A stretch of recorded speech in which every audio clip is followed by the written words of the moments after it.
Well, the Avalanche lost 5-2 to the Dallas Stars in Game Two.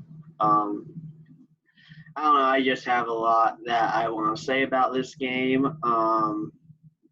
Just a very frustrating game to watch all around. I don't know. I guess I'll just start off this way. I'm just gonna go through the entire playoffs and kind of talk about how we got to tonight, and what we need to do to turn the series around, which I think we still can do. Um, but yeah, it's a very disappointing night to be um, an Colorado Avalanche fan. Um, I mean, Nathan McKinnon is trying to carry this team. Where are the other players? You have McKinnon's able to elevate the play of his own line. Um, I mean, you have Nazem Kadri, who's been great for us in these playoffs, but even his line's struggling. Um, you just go through lines 2 through 4. When we're on the power play, the only time we ever have a chance is when Nathan McKinnon is out there. And it's just so frustrating when you have guys trying to pass it around, trying to make the perfect pass, think they're going to win off of talent alone. Just so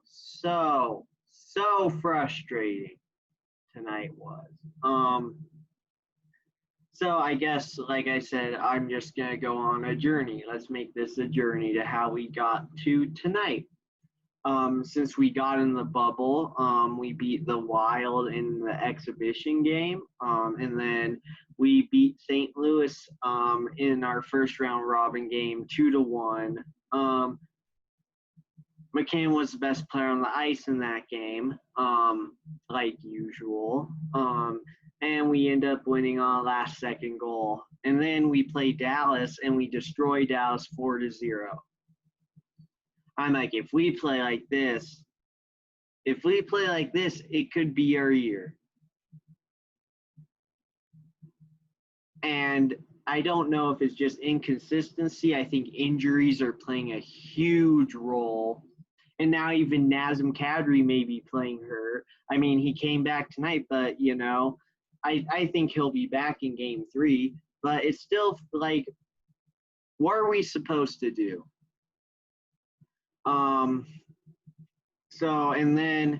So we beat Dallas 4-0 in that game. We utterly dominated them during the round robin, except they found their stride. I'll give them credit. I guess the last game was against Vegas and we lost in overtime. We tied it late in the third to force overtime. But yeah, I bet we'd rather be playing the Canucks than the Stars right now. I just don't know if. Okay, I will continue. We play Arizona game 1. We outshoot them 40-14. We can't even score until halfway through the third period because it's a bunch of just passing around, trying to create the perfect shot. And once in game 1, once we started to win that game, it's because we started to crash the net, which we have not seen enough of. It's not an issue of shoot. It's not an issue of pass. It's an issue of just putting pressure on opposing goaltenders. We've had a bad history against, especially this season, against both Dallas goaltenders, with Khudobin and with Bishop. And Khudobin showed up tonight and shut us down. We scored 2 power play goals. We can't even score even strength. So game 1 against Arizona, we win because we crash the net for once.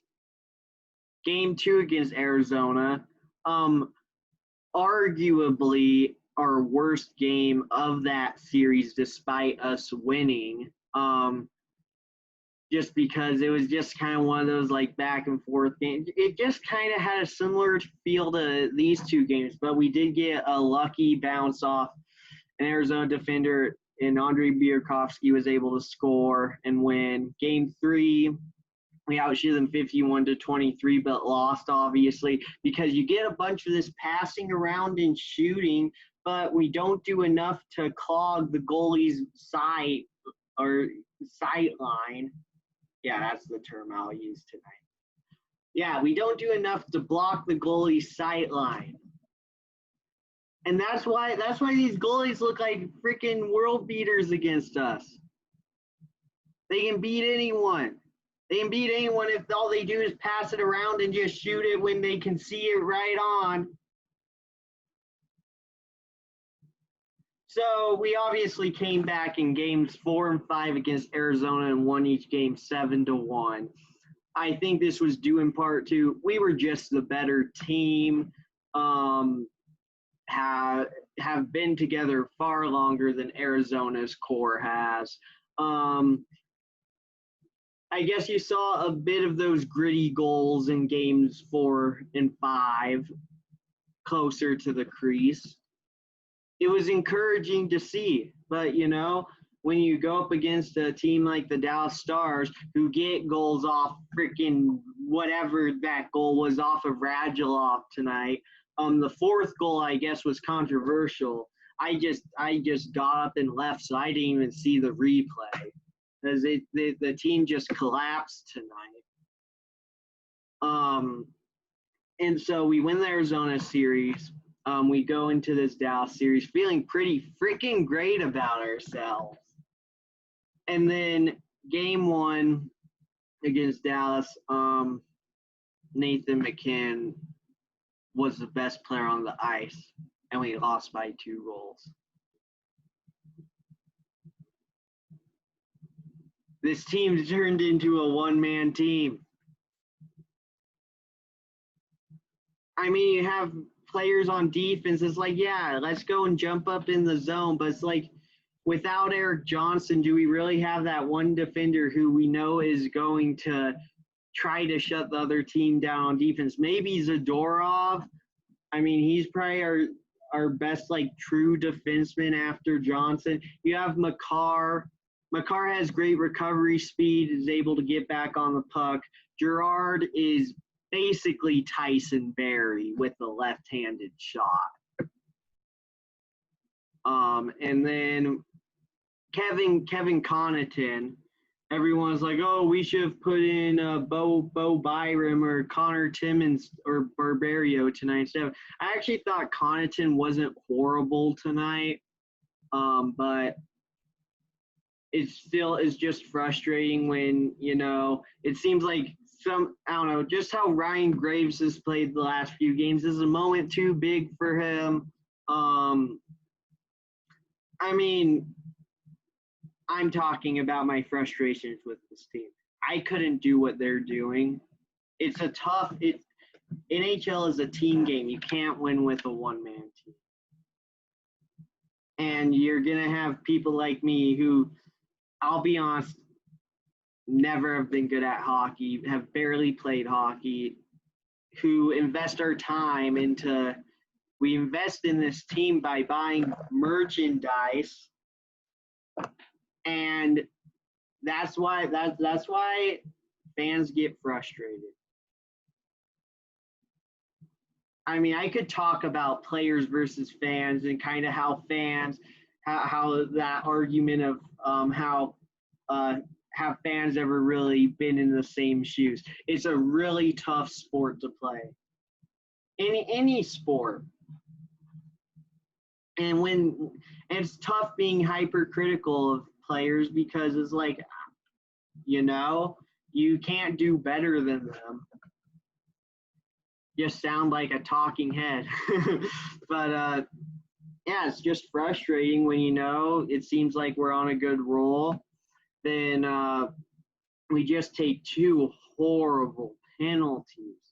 for Ian Cole and Sam Girard. What are we doing? We freaking just let them back in the game. Pavelski freaking speared McKinnon or whatever he did and lit a fire under his team. I'll give him credit. Took a penalty. We go up 2-0, but then afterwards we're like, well, let's just throw it away. And we get 2 unlucky bounces. But it's still like, you know the difference between us and the Dallas Stars? You know what the difference between the Avalanche and the Dallas Stars is? Is that Dallas freaking crashes the net. And they get players like Alexander Radulov, who for whatever reason Joe Sakic didn't want in 2015, but we'll talk about that here in a second. If you're Joe Sakic, this could not have been a worse night for you as the Avalanche GM. You have Alexander Radulov, the player Patrick Waugh was fighting like heck to sign to the Avs, but we decide we want to re-sign Tyson Barrie to a contract extension. When Tyson Barrie, with all due respect, he gave the Avalanche so many great moments as a player, but he wasn't a defenseman.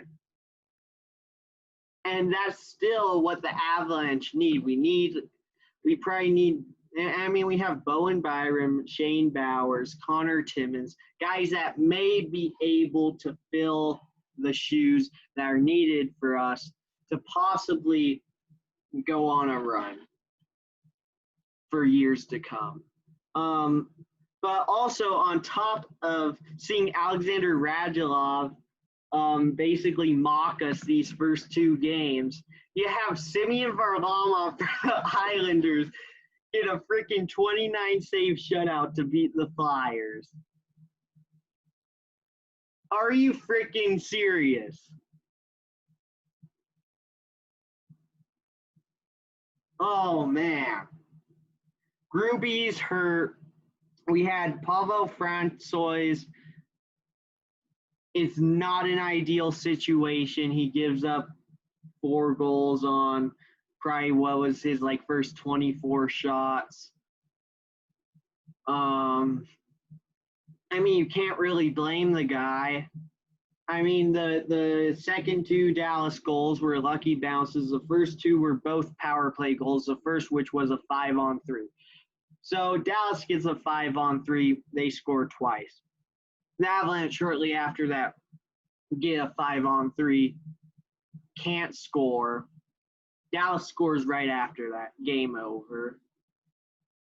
We look like a defeated team in the third period. I honestly don't fault our players at all for doing that. I mean, as a fan, you just felt like, I don't know, it just felt like it all went away.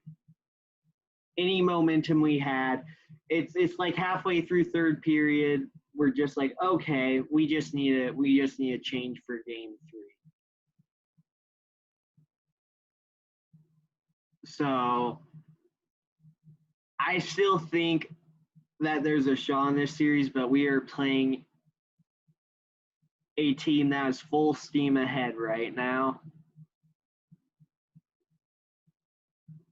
Dallas gets that goal to tie the game against Calgary in game 4, avoid going down 3-1.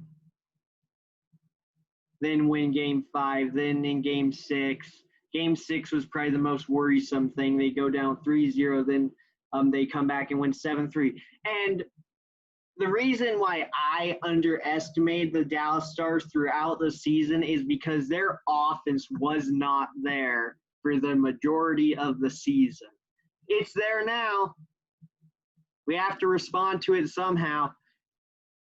I mean, Bednar's system looks awesome when it's working, but when we're on the power play and all we're doing is passing it around, and then that's all we're doing on offense, not trying to crash the net at all, it's frustrating. why are we not crashing the net? I don't know. Dallas is a bigger team than us. I know that. Like, I don't know. Maybe we have to put like Belmar on one line and break him and Nieto up, just so we get some more of that hard nosed type attitude on each line. You have that with Nazem Kadri. You have that there. But when you put him on a line with who was on his line, Nichushkin and Burakovsky, both who were basically non-existent tonight. You can't really expect him to do much. So I don't know. I think you have to put McKinnon on a line, probably with Burakovsky and Nemestikov. Give him two wingers that could possibly do the job, that know playoff hockey. But you probably have to pair Landeskog with Kadri to get that more bigger line, and pair him with a Matt Nieto. So we can actually freaking try to crash the net against these guys.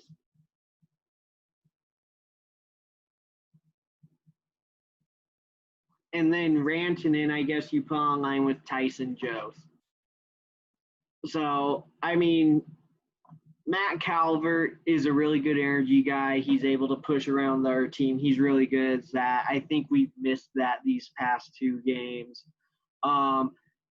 You just hope Eric Johnson's back at some point. You don't really know if Grubauer's back. I mean, Eric Johnson was able to come back in game one.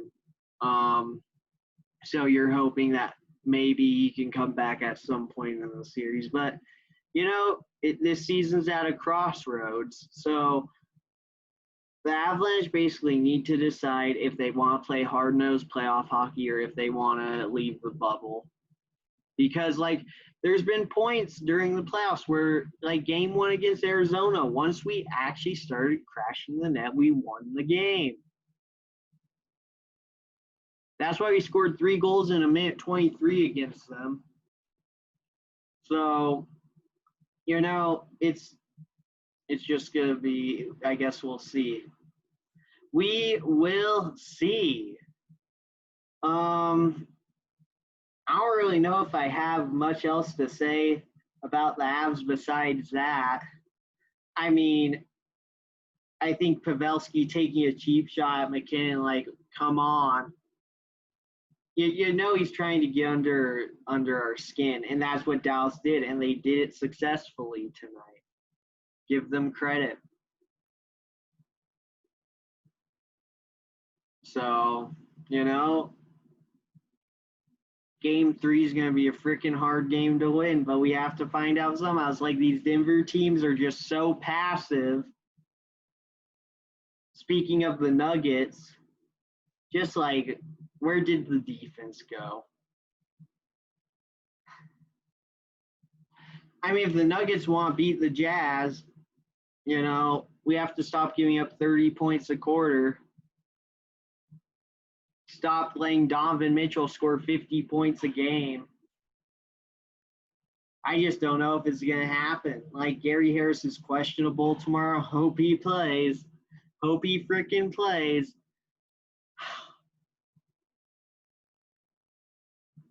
So, the teams are young.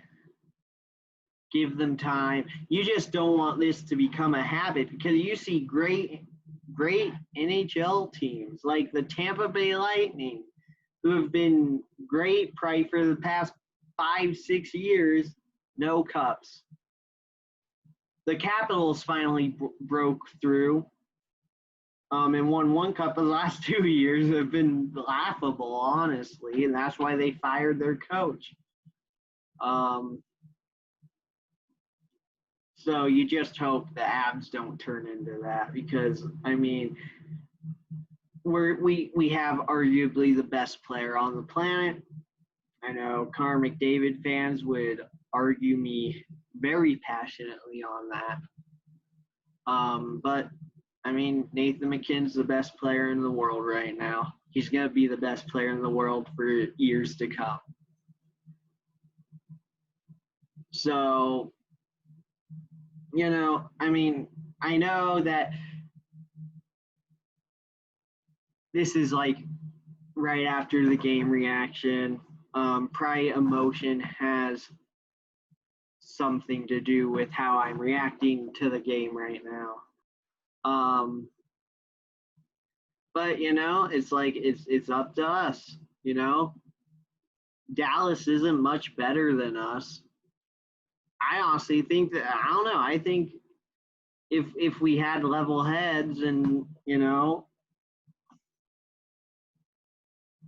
but you let their big guns get going. They have playoff experience on that team. They signed Joe Pavelski and Corey Perry for a reason.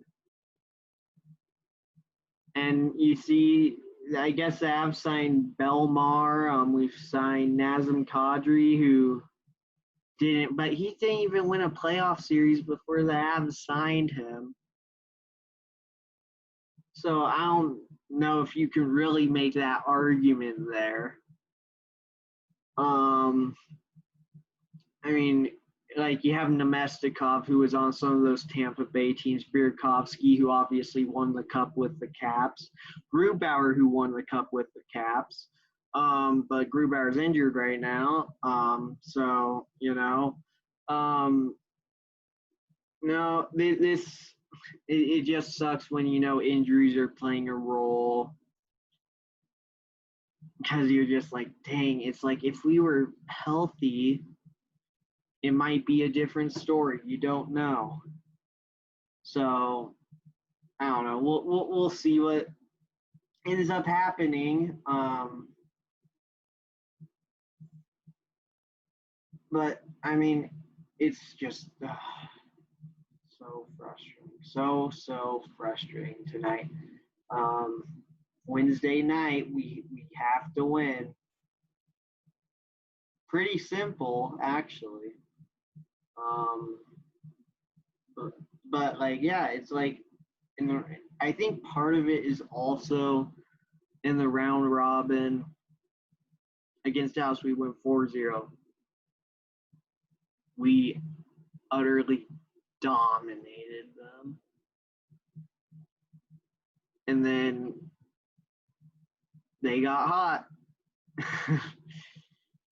Freaking ridiculous, but I mean, scoring 7 against Calgary.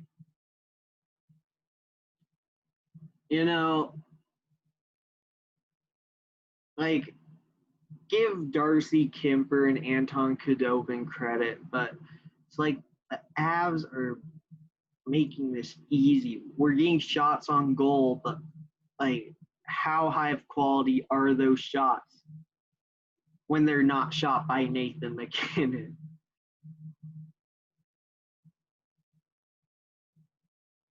The Stars can't defend him. The Stars can't defend him. And it's going to be a matter of, can we have supporting cast players step up? Are we going to have that guy that can prove he's a playoff performer when it matters? And if we don't, then I guess we'll have to go into free agency and try to find that. That's the only solution. Do we really want the Dallas Stars to freaking be in our way just like they were in the late 90s? I understand that like the Red Wings were the main enemy, but the Stars were the Stars don't get the credit that at least among Avs fans. Like, you feel like, just as far as that's concerned, like Dallas beat us 2 straight years when we could have been right back in the Stanley Cup final. So, I mean, we tied them with 2. Detroit got 3. But it's like whenever we're good, they're good. So, we have to win game 3. Have to win game 3. Nuggets have to win game 5. Rockies have to start winning. Let's see if they won tonight. The Rockies did in fact win 3-2. So the Colorado sports losing streak that has been going on since probably, I think, since last Thursday, because the Avs won on Wednesday, is over. It's over. So guess what? We're going to start winning now. We have to hope. We have to cross those fingers. Have to hope it happens. Just like that. Just like that. Perfect. One thing that I have not talked about yet, Bayern Munich winning the Champions League final. Yeah, you're gonna get a smile on my face when you say those words. Getting the treble, best team in Europe. Kingsley Coman with the goal, and I believe it was the 58th, 59th minute. I forget exactly. Pretty sure it's 59. This was a really close game. Referee decisions were questionable on both sides. But Bayern Munich came through and won. It's like I feel like I had to sacrifice all my other teams. All the other teams had to lose so Bayern Munich would win. But yeah, it was awesome. It's great to see that it looked really bad in October, November even. Niko Kovac got fired, and this team was 7th in the Bundesliga, and you're telling me they're getting, come August that we're going to be in the middle of the pandemic and Bayern Munich's going to win a treble? Like, come on. So, I'm very happy about that, but other than that, it has been a frustrating few days as far as sports are concerned. But we're at the bottom now. Colorado, okay, we're at the very bottom. We'll only go up from here. We can only go up from here, and that's exactly what we will do. The Avalanche are going to crash the net. Our supporting players will step up. We'll get a good performance from Francois. Dallas is going to make their push at us. But I predict that the Avalanche will win Game 3. And then the Nuggets, if Gary Harris is back, we will win tomorrow. If Gary Harris is back. If he's not, it's just like we can't defend the perimeter. But with the Nuggets, you're more so hoping, with the Avs, they have the talent to possibly get it done. It's just like with the Nuggets, the defense just has been non-existent. The team's still young. Nuggets and Avs are still young. Hopefully the Rockies can build upon tonight and try to string together some wins. Since we did win tonight, I'm pretty sure we would still be one of the 8 teams that do make the playoffs in the MLB this year. So we'll see what happens with that. But yeah, just not a fun game to watch tonight, and but it's gonna go up from here. Thank you for listening, and let's hope for some better sports scores as far as Denver sports are concerned over the next few days.